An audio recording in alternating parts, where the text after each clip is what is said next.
Hello, this is Jammal Baba. Today is January 16th, 2024. I want to cover 3 decades of Yoruba life music. And I'm going to lean on the great Ambrose Campbell and Ebenezer Obey. The title of this video clips will be Bí ò sí tèmi, ọ̀rẹ́ ò ní lè jẹ́. So I'm going to go in the 1950s, 1960s, and 1970s. And you guys will see the evolution of Juju live music in a snapshot, including the talking drum of Mutiu kekere, how he evolves.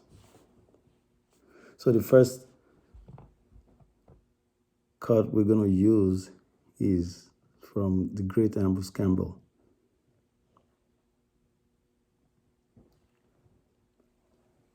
He actually titled the song Ẹ má fojú àná wòkú. Ẹ má fojú àná wòkú. So it goes like this. This is the great Ambrose Campbell. May his soul rest in peace.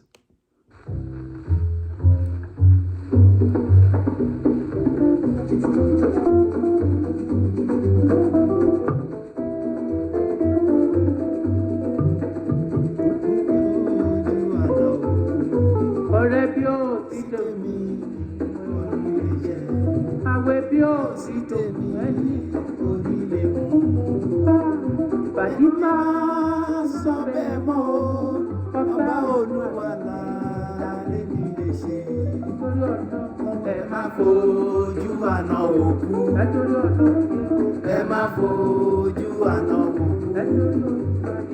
Ẹ má fojú àná òkú. Ẹ má fojú àná òkú. Ẹ má fojú àná òkú. Ọ̀rẹ́ bí ó sí tèmi, ẹnìkan ò ní lè jẹ. Àní bí ó sí tèmi, ẹnìkan ò ní lè mú.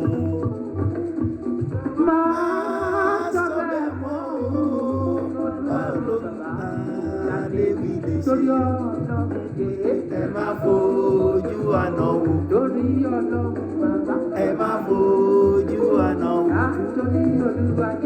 Ẹ má fojú àná òkú. Ẹ má fojú àná òkú. Ẹ̀yin ò tó dúró, ẹ̀yin ò tẹ́ jókòó, ẹ kú ìjókòó.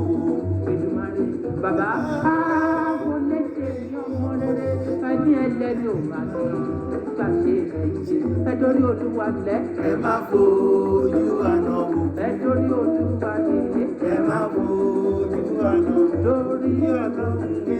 Ẹ má fojú àná òkú.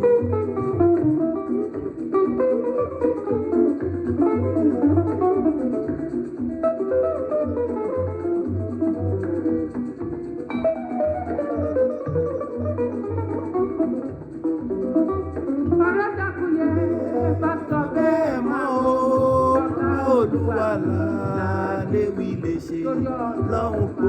Ẹ má fojú àná òkú. Torí Olúwa yẹ o. Ẹ má fojú àná òkú. Ẹ torí Ọlọ́run yẹ. Ẹ má fojú àná òkú. That's the great Ambrose Campbell. It's special. It was special. Bí ó sí tèmi, ọ̀rẹ́ ò ní lè jẹ. Bí ó sí tèmi, ọ̀rẹ́ ò ní lè mu. Ẹ jọ̀wọ́ ẹ má sọ bẹ́ẹ̀ mọ́.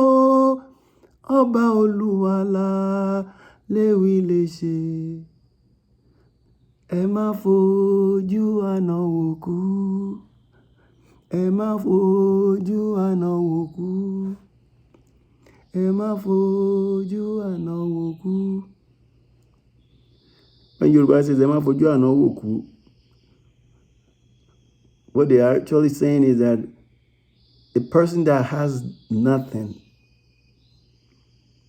is as good as a dead walking person. Don't judge him. He might turn around and end up being a very successful soul. So that's what he means by ẹ má fojú àná wòkú. Ẹ má fojú ẹni tó dàbí òkú. This guy would never amount to nothing. No. Ẹ má fojú àná wòkú. Now, let's go to what Ebenezer Obey was able to use with the BOC temi in the 60s. Not in the 1970s, but in the 60s. And we'll go here, and now we'll say, you want to hear what?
That's a bit for you in the 60s.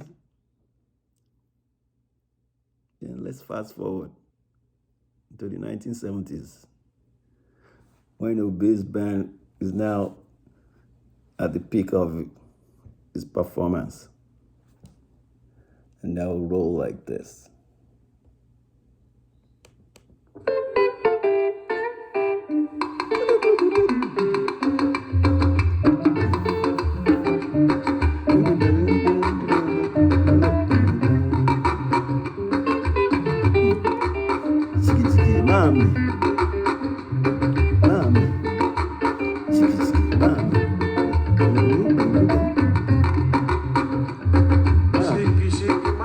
Jọ̀bí. Ó wọlé dé. Olókùn dúdú.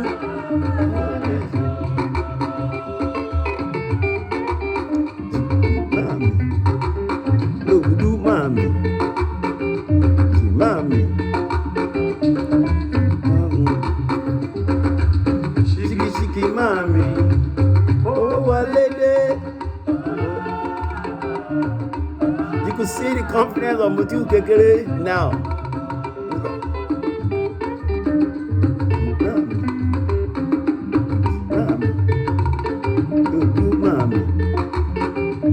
Mami. Kàkíyà kúrà.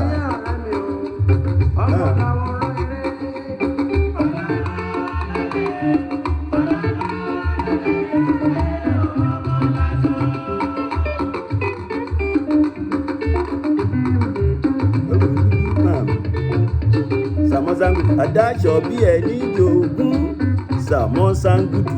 Ọlọ́mọ ló láyé ọ̀rẹ́ mi o. Ọmọ Láwòrán eré. Ọlọ́mọ ló láyé. Ọlọ́mọ ló láyé. Ayé ọmọ láṣọ.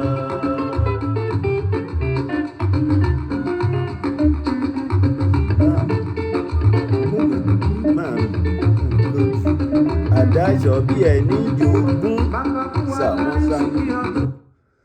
Sàmọ́ Sangudu. Adáṣọ bí ẹni jogún. Tọ́mọdé bá jogún aṣọ bàbá ẹ̀, it will be too big for him.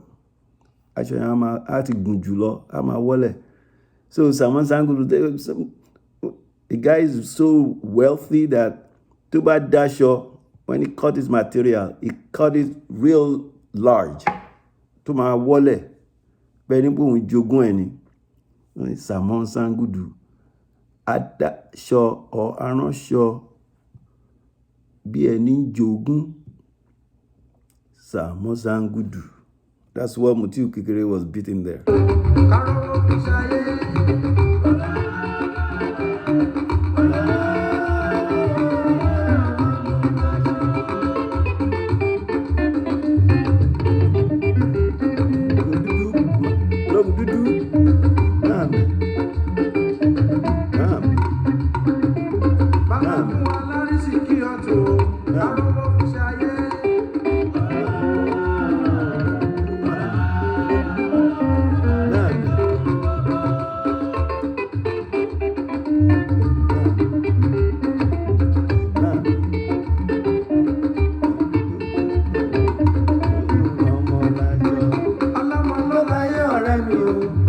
Ọmọ làwòrán eré. Ọlọ́mọ ló láyé. Ọlọ́mọ ló láyé. Ayé ọmọ láṣọ.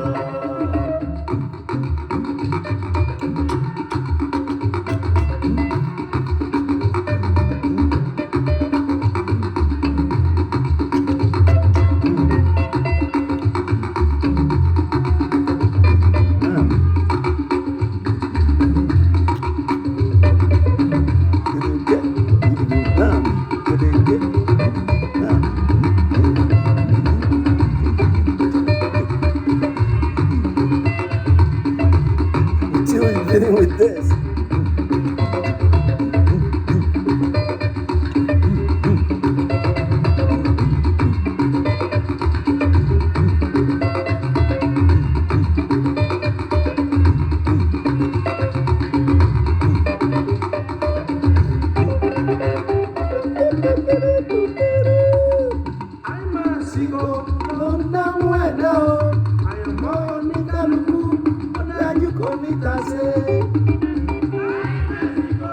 Ló ń dámú ẹ̀dá o, àyànmọ́ oníkálukú tó ní tàsé.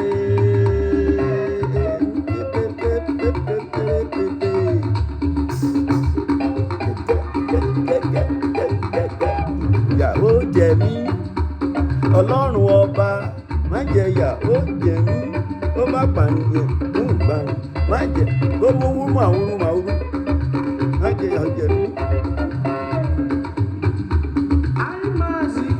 Ló ń dámú ẹ̀dá o, àyànmọ́ oníkálukú ó dájú kò ní tàsé. Ló ń dámú ẹ̀dá o.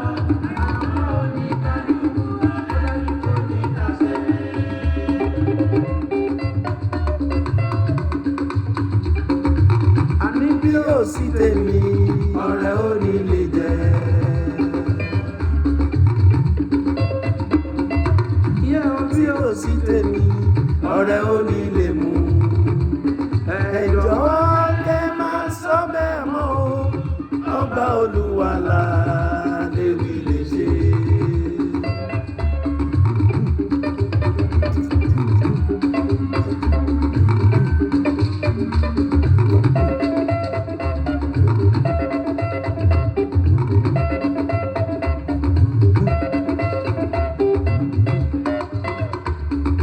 Bí ó sì tèmi ọ̀rẹ́ ò ní lè jẹ́.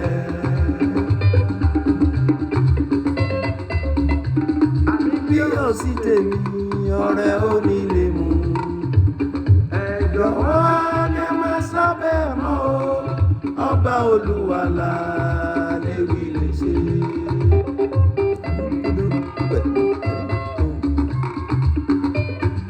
Ìmọ̀ràn ẹ̀dá ni ó pàlágbájá kú. Ìmọ̀ràn ẹ̀dá ni.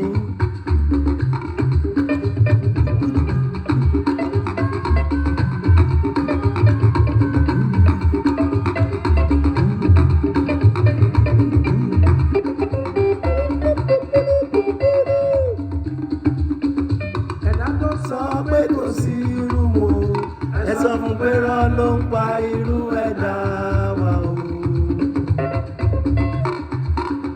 Ẹ̀dá tó sọ pé kò sí irú wo, ẹ sọ fún pé rán ló ń pa irú ẹ̀dá wa o. Irú Olúwa ni ó sí irú ẹ̀dá wa. Ẹ̀dá pẹ́ má rẹ̀ dá pín o.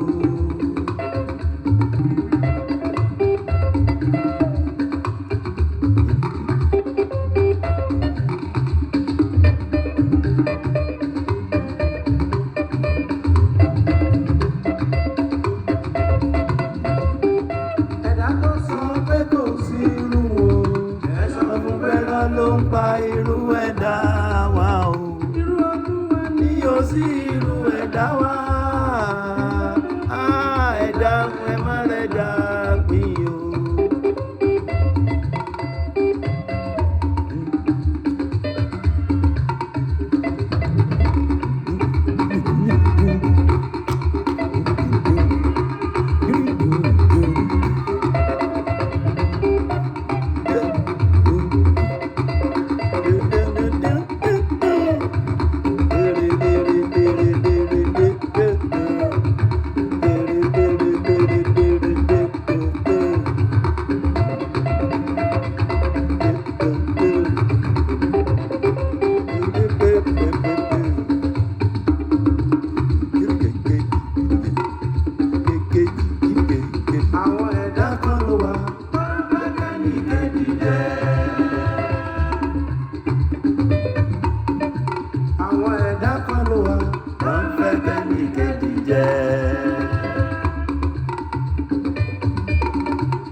Ó tún fi mènìyàn ilé iṣẹ́ àìmọye ènìyàn tí wọ́n ń jẹ tí wọ́n ń mu.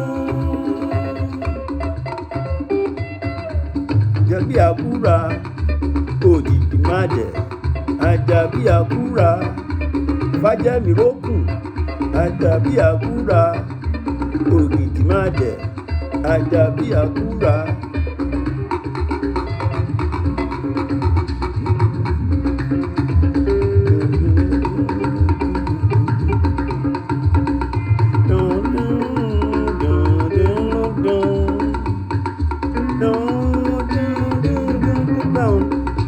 Díẹ̀ lolówó ń jó, olówó ìjó báwọn.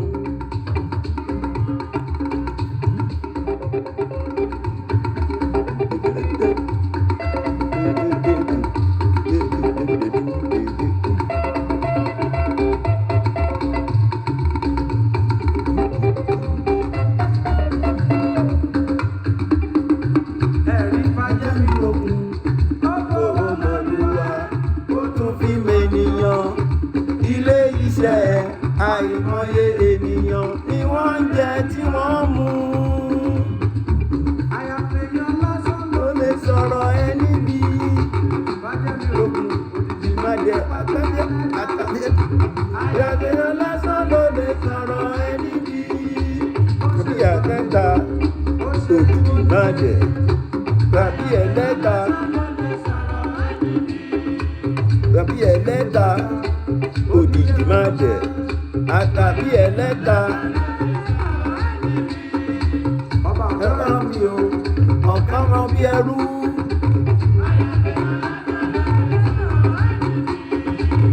Bí àlè bá jẹ́ mi rókun dáadáa.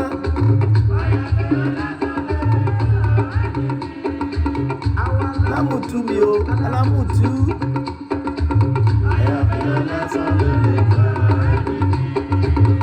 Alámùtú mi o, ẹ̀gbá nílé mọ́ ní sàbí.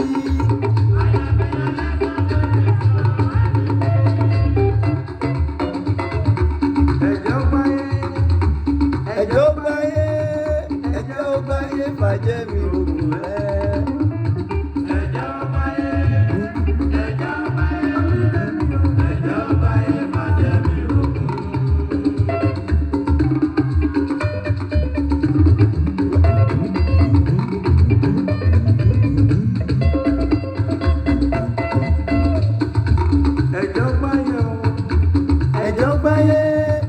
Ẹjọ́ gbáyé fàjẹ́ mi òkú rẹ̀.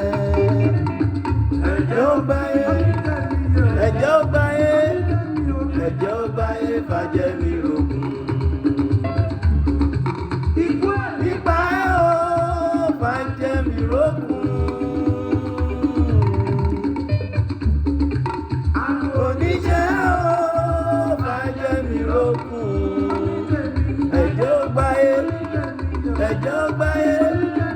Ẹjọ́ gbáyé fàjẹ́ mi òkú.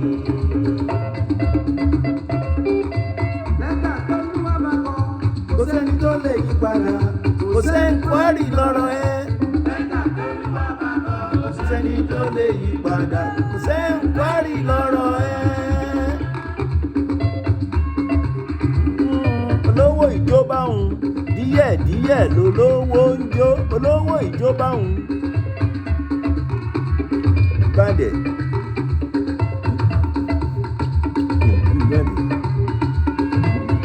Yeah.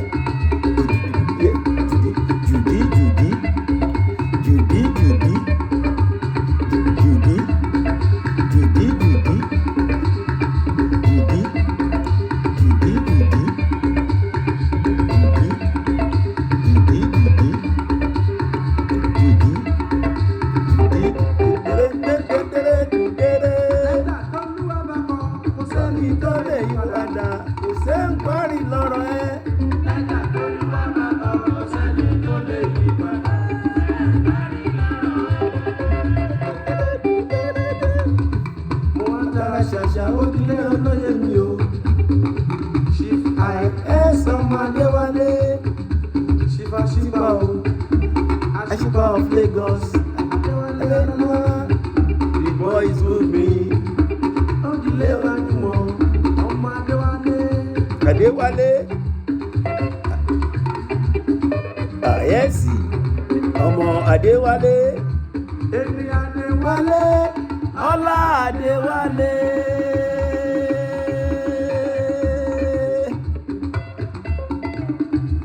Ẹni Adéwálé. Ọlá Adéwálé. Adéwálé ọmọ gbajúmọ̀ ní ìgboro Èkó. Adéwálé ọmọ gbajúmọ̀ ní ìsàlẹ̀ ọ̀fìn. Wọ́n lóyìnbó ní ó fẹ́, wọ́n lànàgó ní ó fẹ́ mẹ́mọ́. Ìsàlẹ̀ ọ̀fìn ò láyé. Ìsàlẹ̀ ọ̀fìn ò láyé.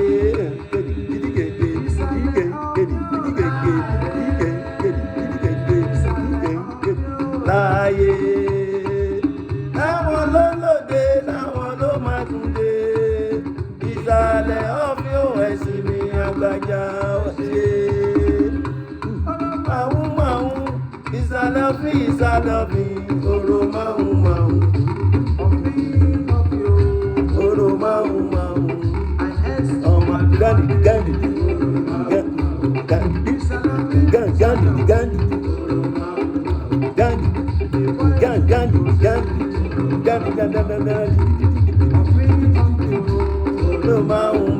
That's Lagos Island drumbeat.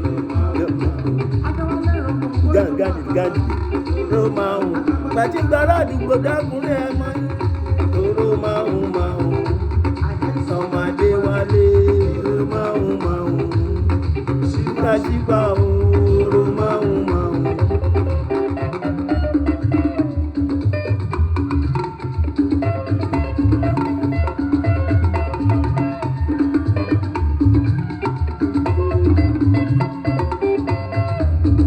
Kíkú má pàdé wálé ó tiwa, àkàrùn má ṣàdé wálé ó.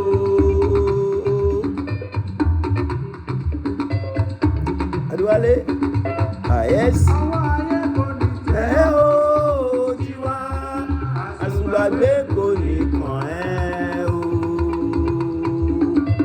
Adéwálé o, ọba ló jẹ́. Ọba ló jẹ́.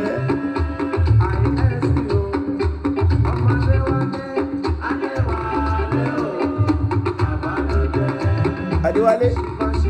Adéwálé, Adéwálé, Adéwálé o.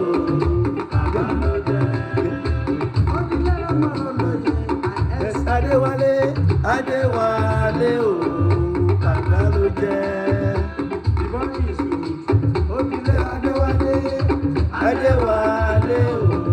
Bàbá ló jẹ́.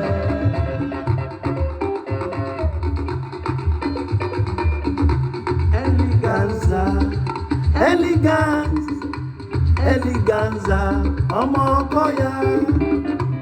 Eleganza, Eleganza, ọmọ Ọkọya. Ọmọ Rasaki ọmọ Ọkọya. Eleganza, Eleganza, ọmọ Ọkọya.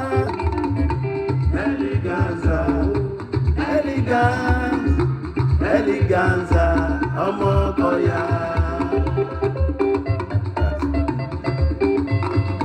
Rasaki ọmọ Ọkọya.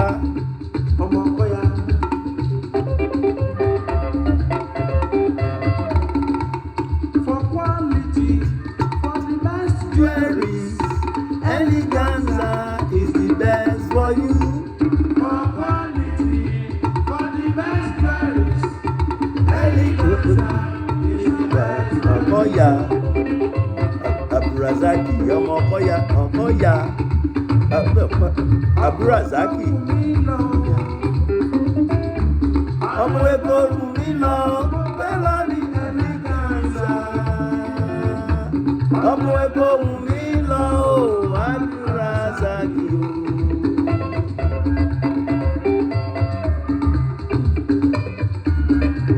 ò lè parun. Owó tá a bá nílé tá a ṣiṣẹ́ lé, owó náà ò lè parun.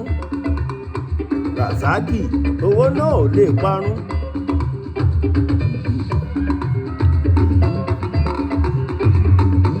Eleganza ló gbà yìí ọmọ Ọkọya. Eleganza ló gbà yìí ọmọ Ọkọya. Ọmọ Ọkọya, Eleganza ló gbà yìí ọmọ Ọkọya. Dédé etí ẹ̀gbà ọwọ́ bámúṣe. Eleganza ló gbà yìí ọmọ Ọkọya.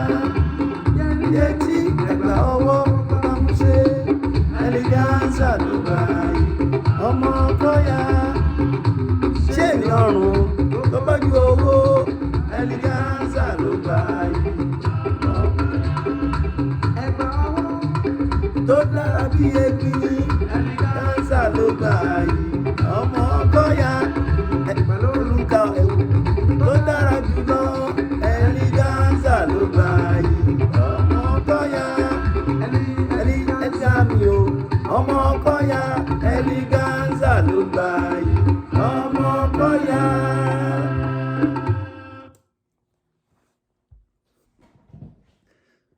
So you guys can see the evolution from the great Ambrose Campbell. Bí ó sì tèmi, ọ̀rẹ́ kò ní lè jẹ. Yé o bí ó sì tèmi, ọ̀rẹ́ kò ní lè mu.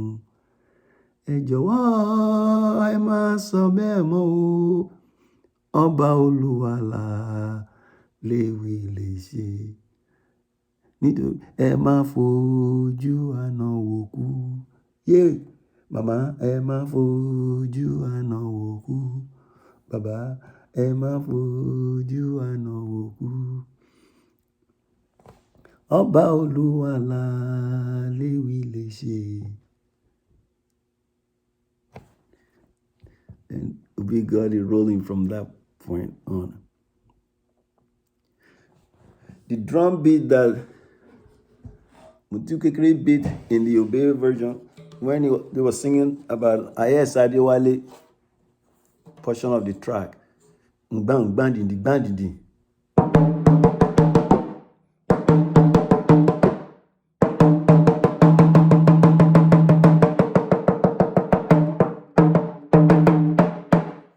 That's the Saleko drum beat. If you really want to press the Lagos Islanders button, especially folks with the roots to the first settlement and the second settlement, which is the Saleko settlement and Ologbo settlement, and you beat that, you can give them goosebumps easily. Bang bang di bang di bang bang di bang di dan dan dan dan dan dan dan dan dan dan dan dan.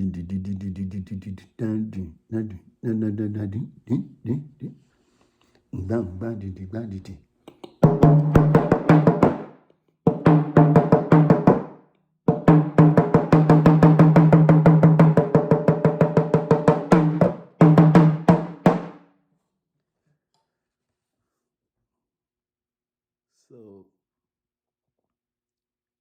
I hope you guys enjoy the evolution of, it's a slice of the culture. I like music. So we were able to capture 1950s, 1960s, and 1970s. Leave comments. You guys remain blessed. Be good to everybody. Let them prove themselves to not worth your effort, but give everybody a chance first to prove themselves. Remain blessed.